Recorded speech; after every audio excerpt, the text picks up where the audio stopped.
All right, hello, Troy Howarth. I personally feel like Eyes Wide Shut isn't always as appreciated in Kubrick's filmography as movies like The Shining or Doctor Strangelove, let's say. Why do you think it is a merit by Kubrickian standards? Well, I suppose that what worked against it at the time certainly was back. First of all, was his last film. There's a lot of expectations that were built up around it. It had been in production for an absurd amount of time. There were all these rumors that were circulating around about it. I mean, to have heard some of these rumors, you'd think that it was going to be a porno. So when the film came out and it wasn't that, I think it probably disappointed some people. I think, and I can tell you, I saw the film when it opened on July 16th of 1999. I can tell you, I saw it on the 17th. I meant to see it on the 16th, but it didn't work out. And I went with two friends who were big Kubrick fans. And my recollection is they liked it and I did not. I did not like it at all at the time. It took me a while to warm to it. And I think it was largely because it was the last film. It set up a kind of expectation that was just, how do you, it's kind of like anybody going to see Citizen Kane being told this is the greatest movie ever made. That's tough to live up to that. I mean, and it's a ridiculous thing to say anyway. I mean, unless you've seen every single movie ever made, you can't really say that. It's as worthy of it as anything, or indeed any of Kubrick's films, like 2001 could be called that too. But it's tough to live up to that. And I think that was tough for me at the time. So probably close to 10 years later, maybe not quite 10 years later, I looked at it again on, well, I guess it would have been DVD at that point. And I was like, oh, wow. I mean, it just pulled me in. It has this tremendously dreamlike quality, which is very appropriate given the book that it's based on. And it has a unique kind of atmosphere. I mean, we're here, it's Christmas time. So, and this is a Christmas movie for people who are maybe a little played out on the usual Christmas fare. It has some of the most extraordinarily beautiful cinematography and art direction you're ever going to see in any film. And it gives you a lot to think about. And I think that is a reason enough for anybody to really give this movie a chance if they haven't done so. And if they saw it, I'm a good case in point. If you saw it years ago and you didn't like it, look at it again, because you never know. It might work for you now. That's the case with me with a lot of his movies, though. I find that a lot of them, maybe I would see them the first time, I didn't like them much, see it again, sometimes up and down. I mean, I was up and down for years with The Shining until I finally decided I loved it. 2001, it took me a little while to kind of get it. But I like the fact that his movies pose a lot of questions and don't really give you a lot of answers. And this movie is a very good example of that. Okay, very interesting. And it's also very interesting to do this interview with Troy Howarth.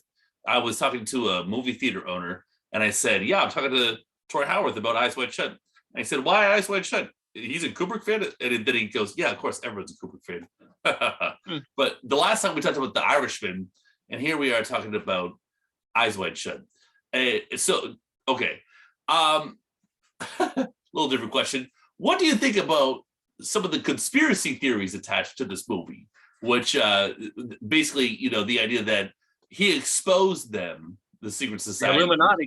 The Illuminati, yeah. The Illuminati killed Stanley Kubrick for talking smack. Stanley Kubrick was 70 years old and he probably wasn't in the greatest shape. He looked like he was perpetually tired and he was always slumped.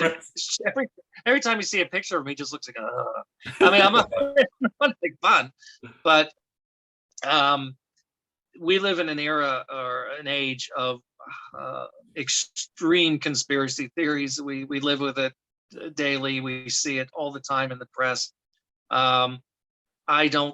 I think it's okay to have a little bit of healthy distrust of authority and to sometimes question things. And there are certain things that I kind of think, well, yeah, I think there was something a little shady there. a lot of these people also think that Stanley Kubrick faked the moon landing back, using the technology that he had developed on 2001.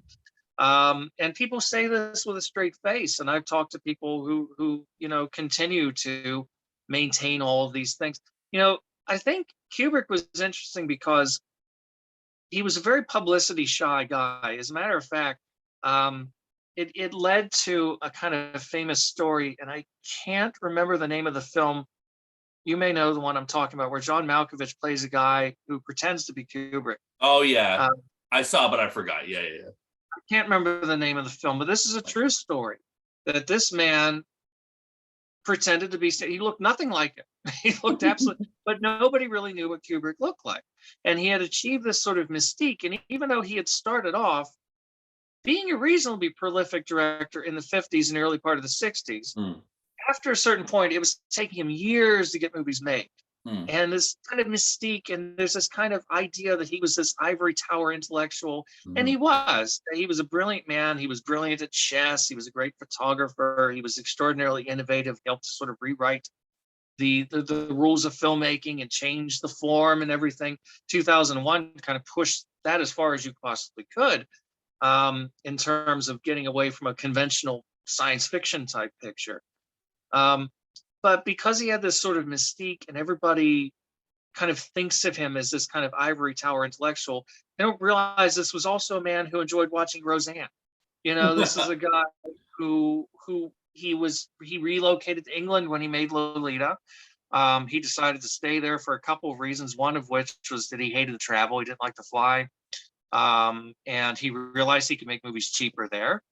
He could get the same kind of production value there as he could in Los Angeles, but without as much money, and also without the studio suits watching over his shoulders. So he got a lot of creative freedom that way. So he stayed there, and everything he made from Lolita on, with the exception of Barry Lyndon, which he shot in Ireland, everything was made in England.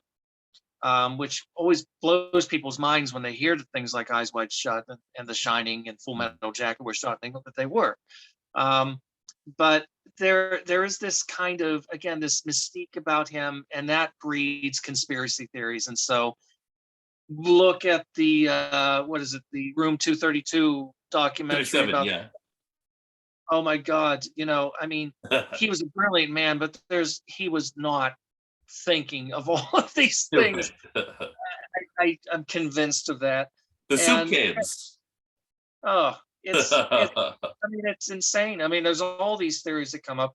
And yes, Eyes Wide Shut, because it's dealing with this kind of corrupt, sort of glittering VIP society thing, where this is this exclusive group of kind of perverts, wealthy perverts, who get together and have orgies, which I'm sure does happen. I'm never invited, but I'm sure that Aw. it does happen. I'm not part of the Illuminati, so I don't get invited to the orgies. But I'm One day, sure, give it time. I'm yeah, just kidding. maybe someday. But I suspect there's a lot of truth to these things, that these kinds of things do go on. Um, but no, I do not believe that he was murdered by anybody. I think that the man's heart simply gave out. He was a smoker for many years. Hmm. He was not. I don't get the impression he was particularly concerned about keeping healthy. He didn't seem like a health nut to me. No. He was 70 years old. I mean, he was too young. I mean, 70s by no means ancient and decrepit. I wish he would Hmm. have been around for another 15, 20 years. I wish he was still with us. Yeah. Um, but I think that's preposterous. Yeah, he definitely wasn't hitting the gym.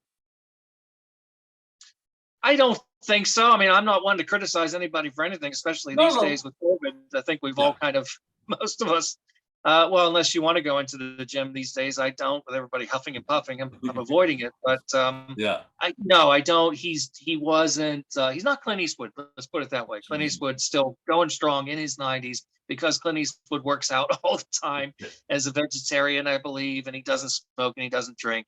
Kubrick wasn't those things. So yeah, these things happen. You get old, you get sick, and sometimes you just drop dead. It happens. It's a fun narrative to believe that he faked the moon landing. He expressed his guilt in The Shining, and then he went all out in his expose of these people with Eyes Wide Shut, that they killed him. However, I haven't seen any evidence to prove that to be the case. I don't think you ever will. Although that won't stop people coming up with the theories, which is okay. These are comparatively harmless theories compared to some of the other ones that are dominating the news these True. days. So let them have at it. It's a fun narrative, just a little silly. How many of these books that Kubrick adapted have you read? And have you read Dream Story? I've not read Dream Story, although I should. The original title, of course, Traum Nouvelle, which means dream story. They published it in English as Rapture, a dream novel. I've never actually read it. I've read Lolita. I've read Red Alert, which was the basis for Doctor Strangelove. I've read I have read 2001 years ago. I think that's probably about it, though. Okay, I've read The Shining. I'm sorry, The Shining, of course. The Shining. I read the thing that The Killing was based off of, like point. I don't remember what it's called. Well, the Lionel White book. Lolita is great. I think it's the only book where the actual book itself is better than the film. I always think that Kubrick beats the book. I love that book. And I can see how he can. Obviously, in the early 60s, you could not do what Nabokov was doing in cinema. There's no way. Yeah. I have problems with the film. If you want to circle back to that. But yeah, the book is better than the film. Yeah, definitely. And then I read 2001, which was fun. It sort of helped me make sense of the movie a little bit. Clockwork Orange is great. I read that in one day. It's one of the few books I've read in one day. I went to the library and I read it. Barry Lyndon is a great read. Highly recommend people read Barry Lyndon. Read The Shining, and I read Dream Story in about 2 sittings. And I thought, like 2001, it shed some insight into these characters. And it's very, like, there's nothing, like, Kubrick adds on to it, but like he doesn't change the course of events at all. Yeah, it's tricky when you get into the books, because the books are the books, the films are the films, and that's where the Stephen King nuts always get hung up on The Shining, because it's not the book. Well, of course, it's not. It's Kubrick's interpretation of the book, and they're both fine for what they are. I think if you want an example of what being more truthful to the book will get you, look at the miniseries version they did in the 90s. You don't hear too many people talking about that, whereas Kubrick's film has entered into the pop culture lexicon. I mean, even if you haven't seen the film, you know images from the film. You know the twins in the hallway. You know the tricycle riding through the hotel. You know the red rum and all that stuff. The book is the book. The film is the film. But it is interesting that throughout his career, almost everything. I mean, he made 13 films. Almost everything, maybe all of them, I'm not sure, but certainly almost all of them were based on novels. There were, he didn't tend to go for original stories. So they're all based on novels. Yeah, he liked to take from a literary source, and he read a tremendous amount. I mean, when he set out to do The Shining, apparently he was actively looking to make a commercial film because Barry Lyndon had done very well, and he figured, okay, let's do a horror film. Those are popular. And he read a lot of books. I mean, I would be fascinated to know, some of the other stories that he would have read, what we might have gotten before he settled on The Shining. But no, Traum Nouvelle, Dream Story, whatever you want to call it. Unfortunately, I've not read it, but I will make a point of checking it out. I highly recommend it. And if it happens because of this interview, that's great. I also, I know you love movie music. That's something that you're very passionate about.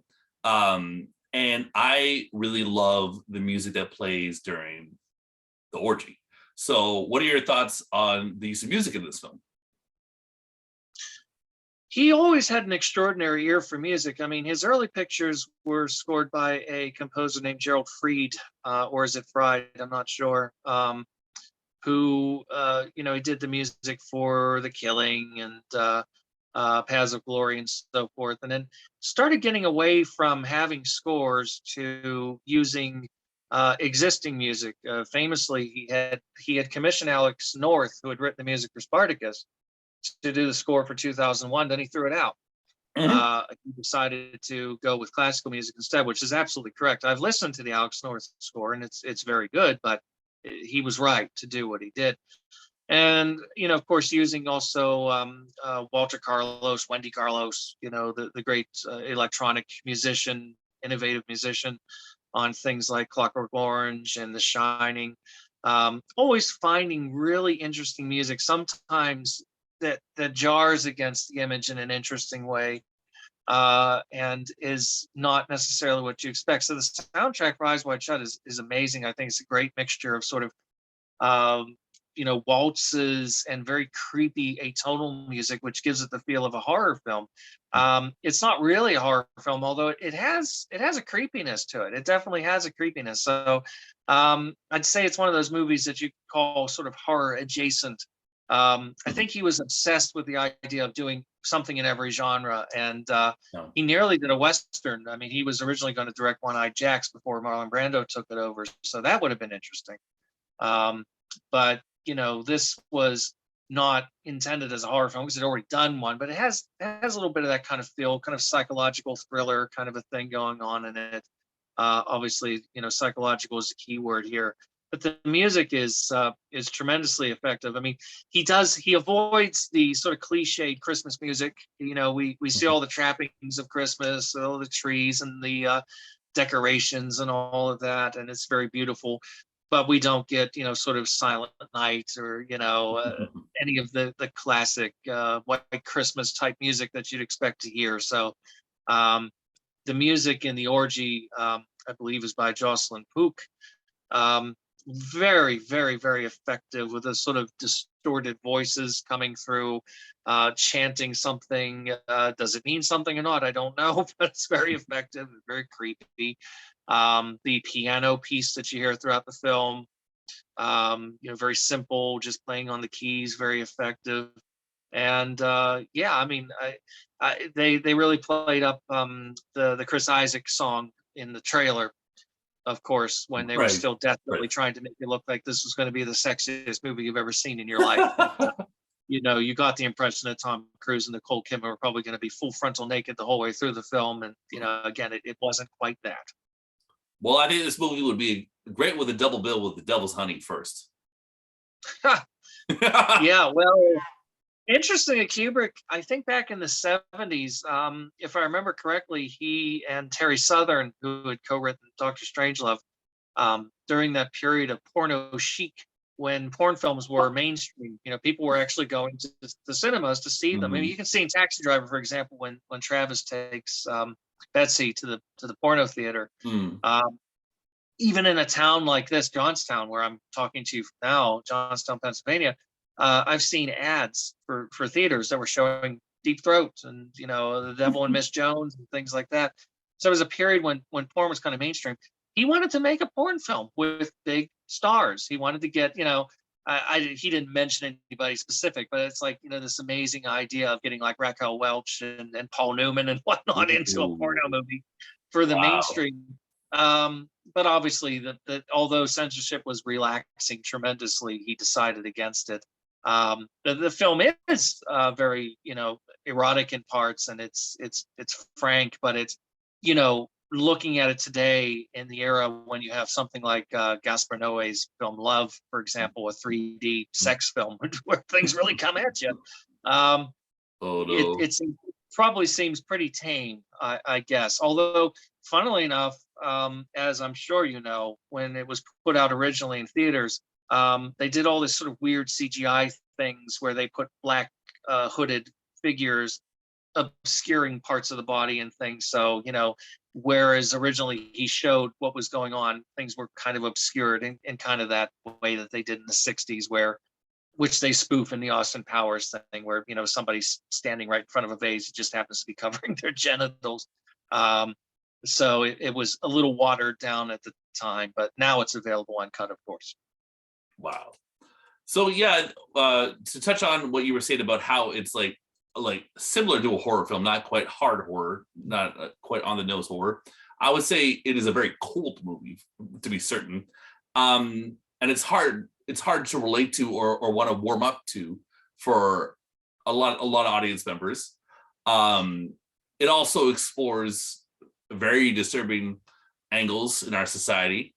So it's interesting what you said. We think it's shot in New York City. It's shot in London, England.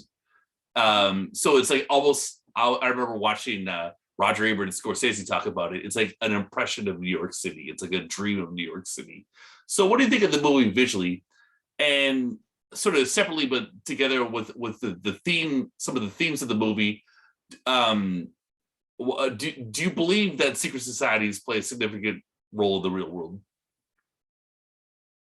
Well, I'm sure they exist. I have no doubt about that. I don't place as much stock on it, or think they're nearly as important as some people do. Mm-hmm.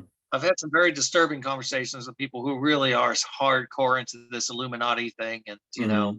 uh, I mean, we know the Masons exist, for example. There's some people who really think that they're up to really terrible things. Mm-hmm. Um, I think a lot of them are just kind of good old boy clubs, to tell you the truth, where they like to get together and have a night away from other obligations and away from the wives and things like that. Um, I don't know that I think that there's, you know, I think there's enough corruption that's obvious and that's out there in the open that we don't really need to worry too much about secret societies really Mm-hmm. being responsible. I think it's out there in plain view.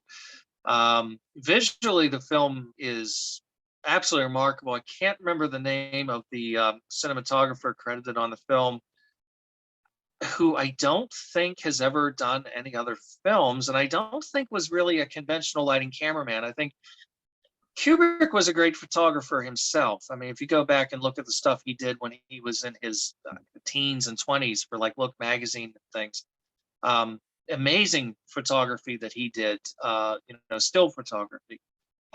He worked with certain cinematographers that he had really good relations with for a long period of time. John Alcott, of course, did several films, but he passed away right around the time that Full Metal Jacket was being done. So on this film, I've never really been entirely sure what the specific role was that the cinematographer had on the film, but I kind of got the impression that probably Kubrick was responsible for calling the shots on a lot of the lighting and so forth himself. Um, the camera works very fluid, as one would expect in his movies. Lots of just wonderful sort of gliding shots that have a sort of ethereal quality to them. And I agree with Scorsese 100%, as I tend to do. He is correct in saying it's kind of an impression of New York. So it's not exactly right, but it's a dream, I think, is basically what the film is, and it has been interpreted that way. The whole thing could just be his paranoid fantasy, which comes out. It's one of the great themes about the film is the sort of inability of couples to really communicate, and this is how couples and relationships fall apart, and the kind of fragility of the male ego. So it's okay for the male to lust after a girl and to seriously consider having sex with her until he finds out that she had AIDS. That he's very concerned that he even thought about doing this. But if the woman has a dream, just a dream about having sex with another man, oh my God, this is horrible. I can't even look at you right now. So it's this kind of hypocrisy and again, the sort of fragility of the male ego and so forth that goes on. It's interesting because it's exploring a couple that's been together for a while, and that's where the casting of Cruise and Kidman was very smart, and very savvy on his part, because they were the it couple at the time, in the way that Brad Pitt and Angelina Jolie were later, and Ben Affleck, and whoever. Whatever. Right. Yeah, they were the it couple of the moment. That was the big deal. And again, because he made so few films, and because they're so revered, we forget that he had a very savvy commercial sense. Mm-hmm. And that's precisely how this thing was done. Was very commercial, very smart. It was first announced in the press back in '95, with a simple statement from Warner Brothers saying that Stanley Kubrick was teaming up with Tom Cruise and Nicole Kidman for a story about sexual jealousy and obsession. Well, there you go. Everybody's drooling at this point. What's this movie going to be? And he didn't see a frame of footage for the longest time until these teasers started coming out, which again are kind of promising all these sort of things. So he was making a film deliberately intended to be commercial. He wanted people to see his films. Mm-hmm. Yeah, you're definitely right. His use of star power is interesting, with it, whether it's Ryan O'Neal or Jack Nicholson. Yeah, I mean, something like 2001, he didn't really need stars. The effects were the stars in a sense, mhm, the stars. But yeah, for a movie like, especially for Eyes Wide Shut, to get Cruise and Kidman, who were at the peak of their popularity at that yeah. time, that was a very, very smart move, obviously. And although ultimately the movie didn't do great in the US, it did very well internationally, and it made a ton of money. So it was a good move. It definitely would have made it made money in Europe. I'm assuming it made a lot of money in Europe. Much more so over there than here. It opened big here. It was a big open because, of course, everybody wanted to see what all the fuss was about. But then when Yeah. they realized probably what they thought, it did okay, but it was regarded as kind of a disappointment in the US. But overseas, it did very, very well. Okay. And you were wondering about the cinematographer, whether he was micromanaged. He was micromanaged, according to Leon Vitelli in the Film Worker documentary. Kubrick didn't trust anybody. No, And no, I believe also, that. yeah. Also, I thought another fun fact that we talked about Scorsese's take. There was an episode on it was Scorsese and Martin Scorsese and Roger Ebert say their top 5 movies of the 1990s, and Scorsese put Eyes Wide Shut at number 1. I mean, it would certainly make my top 5 of the 90s. I might favor Goodfellas as number 1 for the Right. 90s myself, but Eyes Wide Shut may well be number 2. I mean, if I thought about it real long and hard, I mean, Bitter Moon by Polanski would be up there too. So Ooh. um, the 90s wasn't, in my opinion anyway, wasn't really one of the great decades for movies, but Mhm. there were some great movies made that decade. Bitter Moon, the Blu-ray, which you have a commentary track on, is that still available for people to scoop up? It is, if you're so inclined. It's not a movie for all tastes, but I dearly love it. But if you like Eyes Wide Shut, you probably will like Bitter Moon. Well, they'd actually make an interesting double bill. They have some thematic sort of crossovers, and sort of talking about relationships and so forth. And they're both sometimes, I think, rather badly misunderstood. Definitely. It's hard to do sexuality seriously, I guess, or have it taken seriously. But I was gonna say the It's shoot. always a sort of Sorry, there's go ahead. always this sort of snickering thing that people have. And Mm, I remember even going to see 28 Days Later, and at the beginning of the film, um, there was a full frontal nude shot of Cillian Murphy, and people started to snicker. I mean, it's like they're uncomfortable, so they laugh, and I think that's unfortunately that's very common. so like you were saying, Tom Cruise and Nicole Kidman were that it couple. It was like before Pete Davidson had sex with everybody, and Kanye West and Kim Kardashian before that tabloid thing. I actually never mind. I'm not gonna tell that story. I talked to someone in the tabloids once, but maybe I'll tell you off the record. That's just going to distract the interview.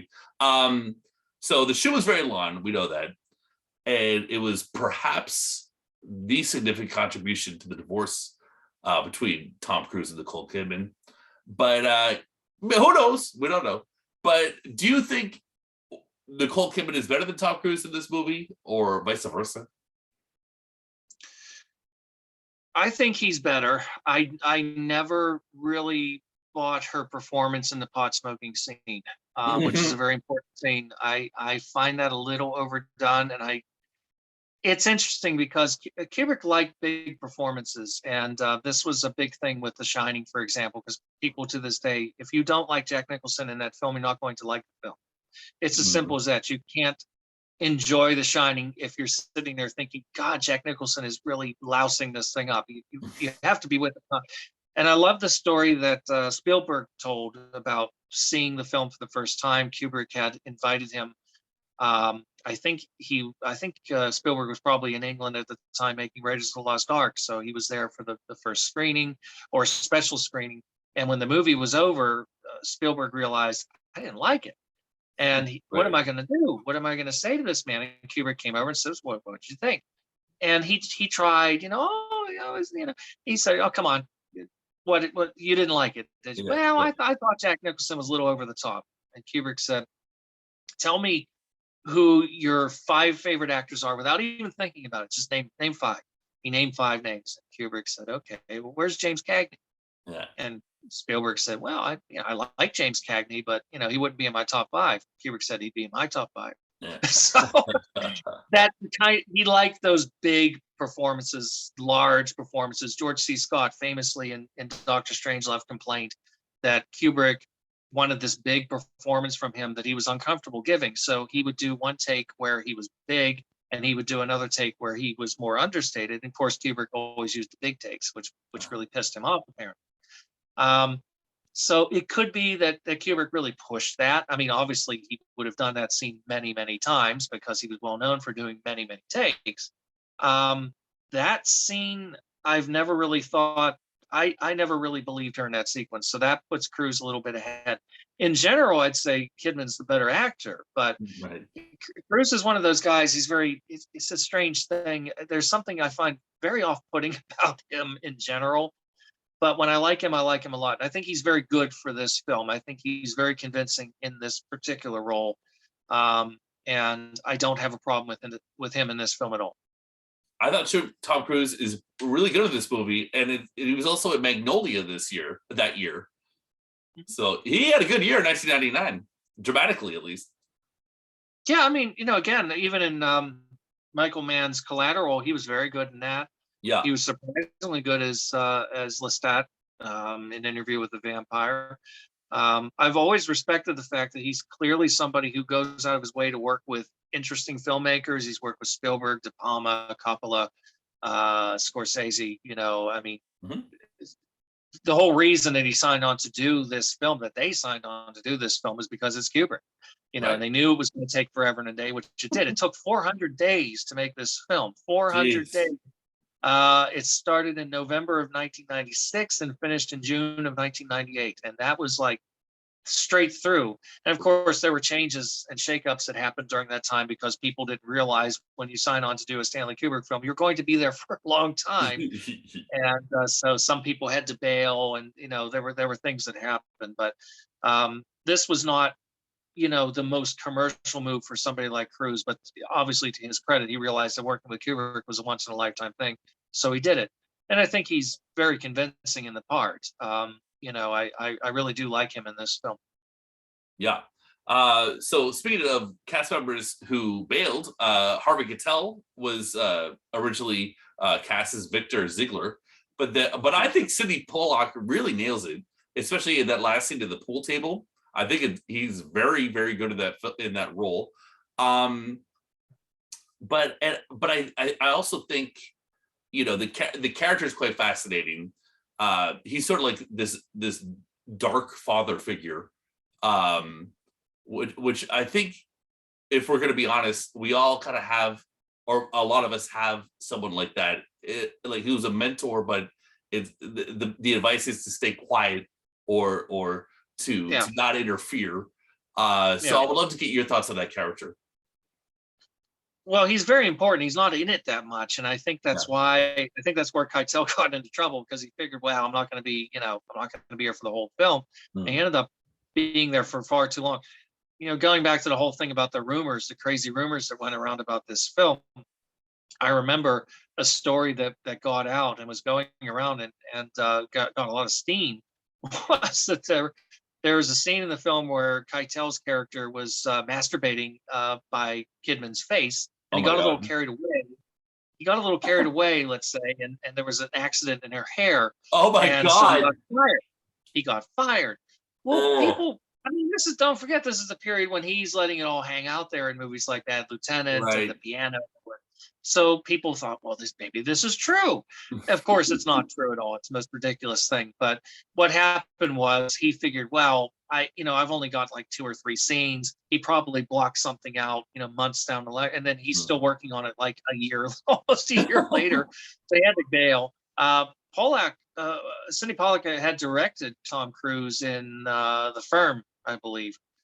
So they had already had a rapport, which was probably helpful. He does bring that sort of avuncular, fatherly quality to him.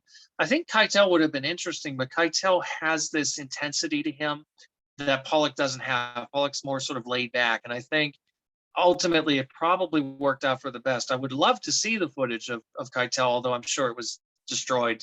I don't think Kubrick ever held on to outtakes and things like that, like the pie fight at the end of Doctor Strangelove and whatnot. Apparently, these things don't Uh-huh. exist anymore, um, which is a shame. But I think Pollock, I think, was ultimately the perfect guy for it. So I'm kind of glad that it worked out the way that it did. Although I love Keitel, as you say, he is the father figure who's giving lousy advice. I mean, he seems to be the nice, respectable guy. He's the last person in the world that you would expect to be involved in these sort of weird, kinky orgies and things that are going on, and murder cover-ups and everything else, which of course makes him the ideal front.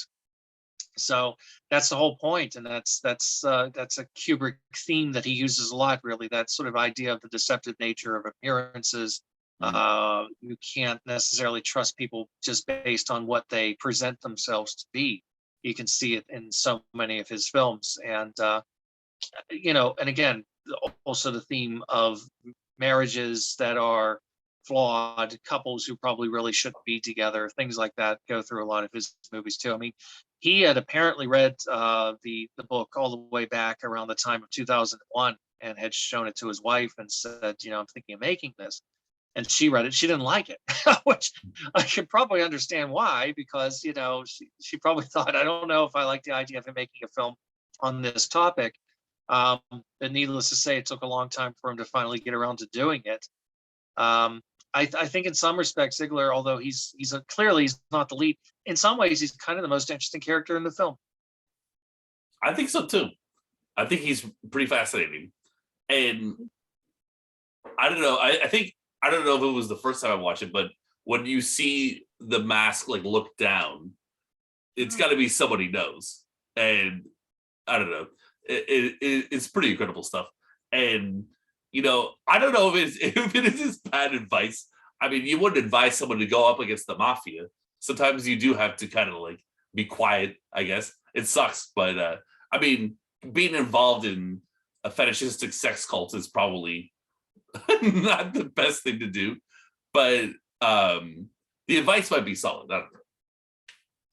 Yeah, I mean, consenting adults, you do what you want to do. Right. The sex cult thing isn't really the problem. It's the whole sort of murder and cover up thing. That's a Right. little bit more troublesome.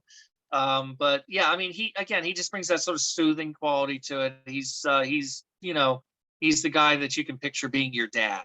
And Yeah. he was a very good director, but he was also a very, very good actor. And I'm glad that he had a chance to do a part like this, because I think he's tremendously effective, and it comes very close to stealing the film in again, relatively short amount. It's a 2.5 hour film. Yeah. I haven't blocked exactly how many minutes he's in it, but he's probably not even in a third of it. No. So but there are other great sort of little secondary characters too. The Yeah. guy at the cloak shop and all Yeah. that sort of these great little character parts. I think everybody kind of gets their moment to shine, and that's interesting, because I think people tended to view Kubrick as not really being an actor's director, in the sense that Mhm. he wasn't really all that necessarily interested so much in the characters as he was in the visuals and the themes and the kind of ideological stuff. Mhm. Um, but if you're in sympathy with the way he directed his actors and what he wanted from them, I think he got some of the best work out of numerous actors he worked with. I mean, Peter Sellers and Doctor Strangelove. That's certainly one of the best things he ever did. Nicholson, I love him in it, so I think it's one of Yeah. the Yeah. best things he's ever done. Cruz, Pollock, and so forth and so on. I mean, Vincent D'Onofrio has never been better than he was in Full Metal Jacket. So Mm. he does, I think, give a lot of the actors an opportunity to really kind of claim their moment and steal scenes, which I think is very endearing. Definitely. So, we've been talking about secret societies and all this devious, diabolical stuff, and it's fun, obviously. But in terms of the movie's angle on romantic love, I think it's complicated. I don't think it's as simple as monogamy impossible, polygamy good. Um, what are your thoughts on I guess the philosophy of romance in this movie? I don't think he was what you would call a moralist. In some respects, Mhm. that can be a little tricky sometimes. I've always had a serious problem with Clockwork Orange. I find the film ideologically confused. I don't know that it really quite figures out what it really wants to be, because it's Mm, kind of condemning Alex, at the same time the whole way through. He clearly wants you to like him. So I think it's a little bit confused in that mm, sense. But I don't tend to think of him as somebody who was a real sort of moral, judgy kind of a filmmaker who was right. interested in making those kinds of statements. I think ultimately, the point is you can have a relationship that's very successful, um, if it's conventional.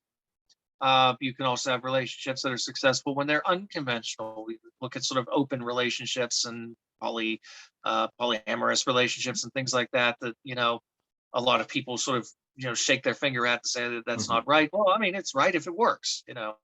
I think that ultimately, in we don't get the impression that these two people absolutely shouldn't be together in the same way that we get the impression that Jack and Wendy shouldn't be together in The Shining, because Wendy is a battered wife. There's no doubt about that. There's a whole sort of subtext in this film, the idea that she is being abused, and like so many abused women, is very sort of timid and passive, and makes excuses for him. There's that wonderful scene where she's talking to the doctor about Danny.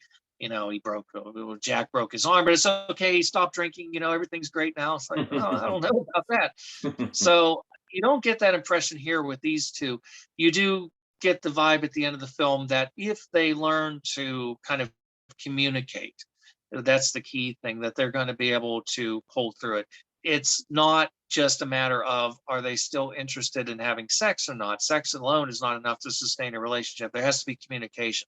I guess that's kind of really the main theme as far as what he's trying to get across as far as relationships are concerned. It's more about communication and trust than anything else. So if you can trust your partner to have a fantasy life where, okay, I dreamt last night that I had sex with somebody else. Okay, well, it's just a dream. It's not something to get worked up about. Maybe we can talk about things that we've done in the past without getting bent out of shape about it. I mean, there's so many men in particular are very sort of insecure about competition. Oh, what do you mean you were with 10 other people before you were ever with me? I mean, it shouldn't matter, but it does matter to people who have very fragile egos. So I think the whole communication aspect is very important. And I think that's exactly what he was sort of driving at. Um, I don't know that he's necessarily suggesting again that these two are kind of doomed to fail. I mean, I think at the end of the film, there's some potential there. It's not a completely downbeat ending at all. It's just sort of, we're not sure what's going to happen with them, but there's a potential that they can survive this. Mhm. It's in the book, basically there's like a reversal with Nicole Kidman in a sense. At the end, she in the beginning, instead of the weed smoking stuff, she says, "Oh yeah, like you're this doctor, you think you're great, but the boys around the block when I was growing up, those are real boys. You're just this like aloof weenie who pays my bills." And then that crushes him. He goes on his odyssey, and then he brings it up. I only did that because you sort of made fun of me. And she said, "Oh, well, why are you taking that seriously? Like, why would you take any stock in that?" So I think it's kind of like both things are true. Like she does love him, and she does view him as this aloof weenie. Um, and Yeah. yeah, it's like whatever works for you works for you. It's like I don't know. It's like um, maybe you just don't get tied up in sex cults as a result of being dissed by your partner. Yeah, I mean, it's okay for, I mean, relationships are complicated, and any couple I've ever talked to who tells me that they've never fought with their spouse, I think they're lying. I Right. don't, I think it's the most natural thing in the world to have disagreements. I mean, do you just have the occasional argument, or are you screaming and yelling at each other and calling each other vile names? That's the difference. Hmm. Certainly, crossing over into emotional, physical abuse too. But things aren't always necessarily on a nice even plane all the time. It is possible to love somebody and also realize they're a bit of a pain in the ass. So I mean, it's okay. I mean, that's just human nature. Of course. Um, So, how would you rank this difficult, charged, alarming, and ambiguous piece of work within Kubrick's filmography?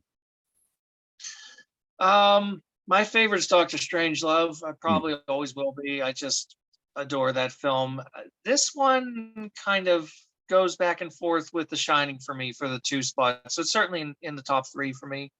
Um, I mean, it's interesting because I have friends who are Kubrick fans who really don't like either The Shining or Eyes Wide Shut. They'll say, I like most of his movies, but I don't like Mhm. those two. Which is fine. I mean, everybody likes what they like. And as I said, the Mhm. first time I saw it, I didn't like it either, and I was very dismissive of it for years.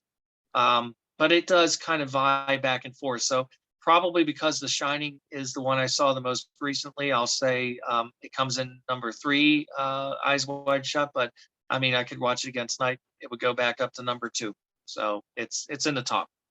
Nice, awesome. That's great because I feel like not enough people take that position that you and I take. For me, it's number two. My first is Barry Lyndon. Mm. Yeah, Barry Lyndon's a wonderful film too. I mean, I mentioned Lolita before. I mean, my big problem with Lolita is the Peter Sellers factor. I got to be honest with you. I love Peter Mhm. Sellers, but he's all wrong. He originally was there. There was talk of casting Vincent Price in that part, which would have been fascinating. You need to have somebody who has this kind of dark quality to them, and that you can believe a Mhm. teenage girl would look at and think, "Oh, he's sexy and kind of weird and cool." Peter Sellers just looks like a baby faced schmuck in that Yeah, movie, and I yeah. don't understand. And he also overindulged him with too many scenes where he's doing funny shtick. So it kind of unbalances the movie. James Mason is brilliant. I mean, he gives an Mhm. amazing performance in that film as Humbert, which is such a tough character to play. He's brilliant, but Sellers just throws the whole thing off for me, although I love him as a role. And I really don't particularly care for Clockwork Orange, as I mentioned before.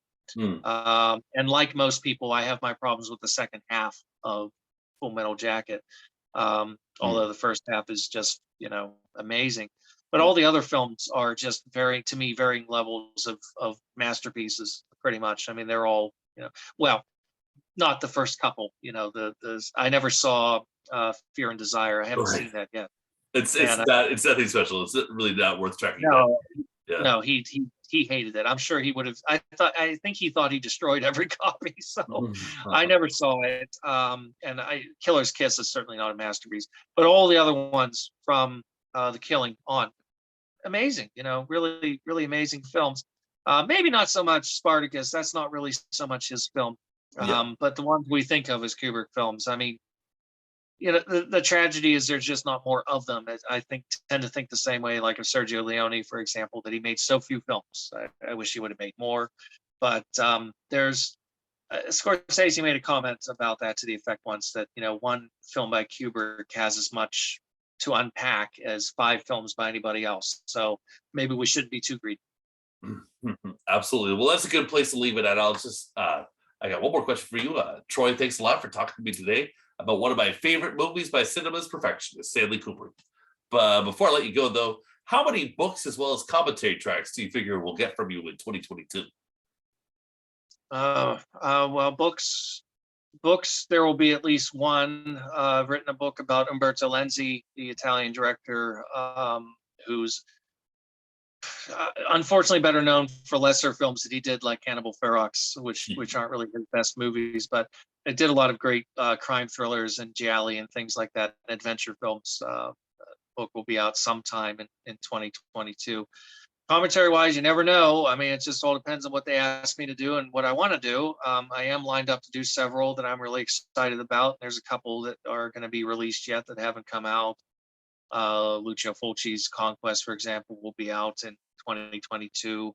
And there's a few others that are on the horizon. So yeah, you'll be hearing from me throughout the year. It's different points, but I couldn't tell you exactly how many yet. Okay. Well, thank you very much for talking to me about Eyes Wide Shut. It's great to get because we know you for genre fair. It's really nice to talk about, like the last one, The Irishman, and now this one, Eyes Wide Shut. Yeah, no, you know, I've always hoped that I don't just sort of get fossilized as the Jallo guy. I Yeah. love that stuff. But no, Kubrick, Polanski, Scorsese, Werner Herzog, David Lynch, Gaspar Noé. I mean, tons of people outside of that that I'm very interested in. So thank you for having me. And yeah, we'll do it again, I'm sure. Absolutely.